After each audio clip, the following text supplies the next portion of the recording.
BBAలో university second rank, third rank సాధించడం Sun International విద్యార్థులకే సాధ్యం. తెలంగాణ కాంగ్రెస్ పార్టీకి కోమటిరెడ్డి ఉద్వాసన పలుకుతున్నట్లు వార్తలు వినిపిస్తున్నాయి. రాజీనామా చేయబోతున్నారని, త్వరలోనే బీజేపీ తీర్థం పుచ్చుకుంటారని పెద్ద ఎత్తున ప్రచారం జరుగుతోంది. గత అసెంబ్లీ ఎన్నికలకు ముందు కోమటిరెడ్డి వెంకటరెడ్డి ప్రధాని నరేంద్ర మోడీని, కేంద్ర హోంశాఖ మంత్రి అమిత్ షాను కలిశారు. అసెంబ్లీ ఎన్నికల్లో కాంగ్రెస్ మంచి మెజారిటీతో గెలుపొందింది.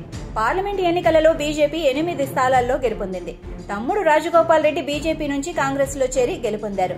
ఇక నేడు ఆయన ఫైనల్ డెసిషన్ తీసుకుని కాంగ్రెస్ పార్టీకి బిగ్ షాక్ ఇవ్వబోతున్నారని, కొద్ది రోజుల్లోనే అధికారికంగా ఆ విషయాన్ని ప్రకటించబోతున్నారని పెద్ద ఎత్తున ప్రచారం జరుగుతోంది. ఒకవేళ ఇదే గనక జరిగితే నల్గొండ జిల్లాలో కాంగ్రెస్ పార్టీకి భారీ షాక్ తగిలినట్టే అని రాజకీయ విశ్లేషకులు అంటున్నారు. రాష్ట్రంలో, కేంద్రంలో కాంగ్రెస్ బీజేపీల మధ్య పచ్చగడ్డి వేస్తే భగ్గుమంటోంది. ఈ నేపథ్యంలో కేంద్ర మంత్రి బండి సంజయ్ ను కాంగ్రెస్ మంత్రి కోమటిరెడ్డి వెంకటరెడ్డి మర్యాదపూర్వకంగా ఢిల్లీలో కలుసుకున్నారు. కొద్దిసేపటి తర్వాత తెలంగాణ బీజేపీ చీఫ్ కేంద్ర మంత్రి కిషన్ రెడ్డిని మర్యాదపూర్వకంగా కలుసుకున్నారు.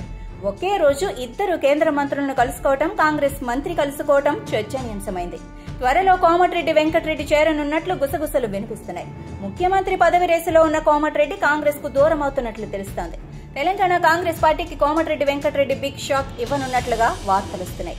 తెలంగాణ కాంగ్రెస్ పార్టీ తీరుపై తీవ్ర మనస్తాపంతో ఉన్న కోమటిరెడ్డి వెంకటరెడ్డి పార్టీని వీడటం కోసం రంగం సిద్ధం చేసుకున్నారని సమాచారం. గత కొద్ది రోజులుగా పార్టీ కార్యక్రమాలకు దూరంగా ఉంటూ వస్తున్న కోమటిరెడ్డి వెంకటరెడ్డి కాంగ్రెస్ పార్టీకి రాజీనామా చేస్తున్నట్లు అధికారికంగా ప్రకటించబోతున్నారని జోరుగా ప్రచారం జరుగుతోంది.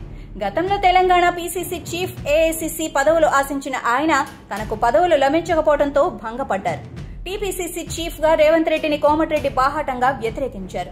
రేవంత్ రెడ్డికి టీపీసీసీ ఇవ్వడంపై ఆయన సంచలన ఆరోపణలు చేశారు. దీంతో పాటు సోదరుడు కోమటిరెడ్డి రాజగోపాల్ రెడ్డి కాంగ్రెస్ కు గుడ్ బై చెప్పి బీజేపీ తీర్థం పుచ్చుకున్న సమయంలో కూడా కోమటిరెడ్డి వెంకటరెడ్డి పార్టీ మారతారని పెద్ద ఎత్తున ప్రచారం జరిగింది.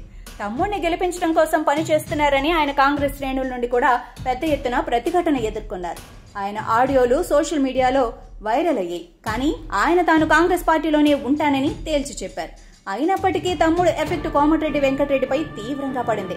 కాంగ్రెస్ పార్టీ నేతలతో కోమటిరెడ్డి వెంకటరెడ్డి దూరం మరింత పెరిగింది.